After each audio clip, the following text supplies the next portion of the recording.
Hey everybody, welcome back to the channel. Derek here. Hey, we're in the shop again today on Saturday. Our favorite place to be on Saturdays. But my daughter's home from school and we're gonna change a couple oxygen sensors in this. You don't wanna see that. Made some progress on my son's 98 TJ here today. We'll go over that. My LJ, it's fine. 300,000 miles. Not much works, but it runs, and it wheels. So hang on, I'll show you Deegan's TJ. First of all, check this out. Look at that. Would you just look at it? That's back from paint. We clearly have the headlights in there and it is looking fresh. I think the paint is a little bit dark. I know this is a poor shot here, but I think we're a little dark, but that's okay. We'll hopefully end up painting the whole thing. But we'll see. So anyway, what we did today, I have a blemish Mark designed front bumper. Might have been one of our prototypes, I'm not sure, but we had to do a little bit of massaging to get this to work, considering the frame, has been bent on this, as I mentioned. And spoiler alert, here in episode 5, I think we're in, I should have just put a new frame under this thing. Some of these you can get away with, I don't know, having a good pull, but this took the blunt of the accident right on this driver's side frame rail here. But for a 16-year-old, it is absolutely going to work. So here's what we did. Added 1-inch JKS motor mount lift here. I don't know, I did with my light, of course, but so long story short, the frame is bowed out here around the motor.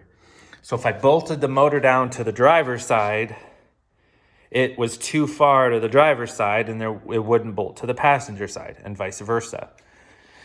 So we did figure out before we took the fender off that on a TJ, you can look down the hole in the factory fender and be able to see the shock mount. Well, the shock was something like this. You couldn't see it. So we know that from this body mount here to here, it's bowed out.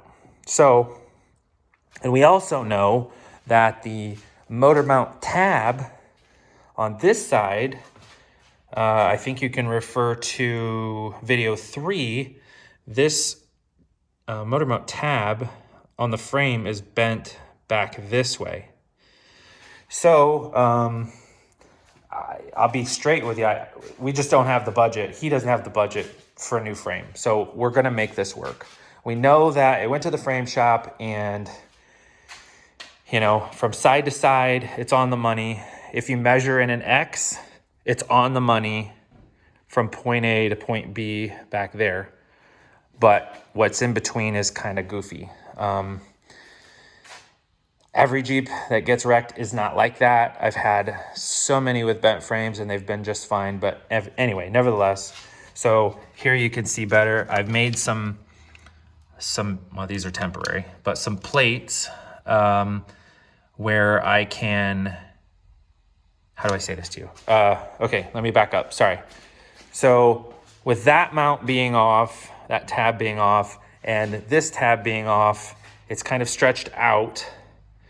So basically I had to lay the motor right in between the two. So the factory bolts on both sides for the motor mounts will not work. So what I've done is added this plate, which again is a temporary, it's a little wide.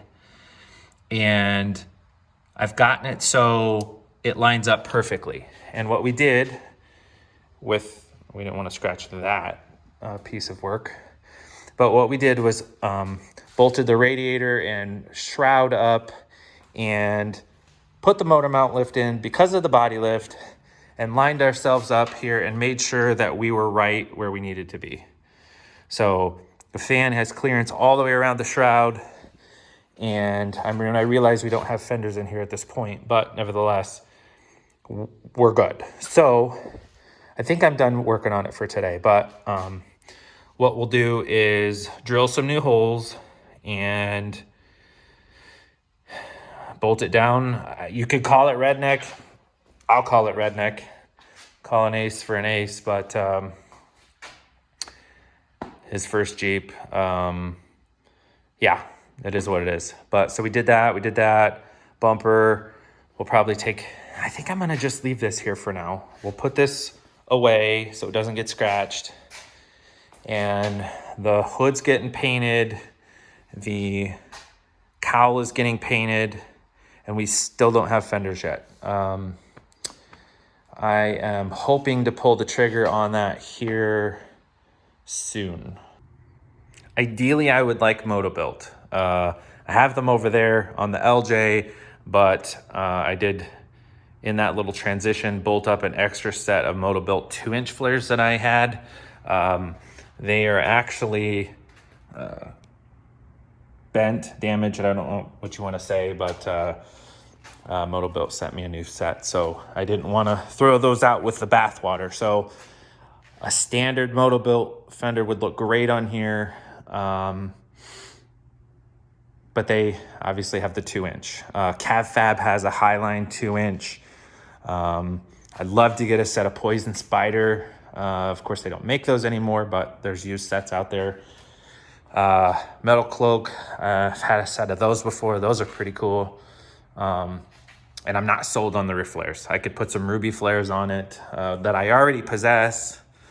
So that's just money we don't have to spend. But so yeah, that's the gist of it today for part 5.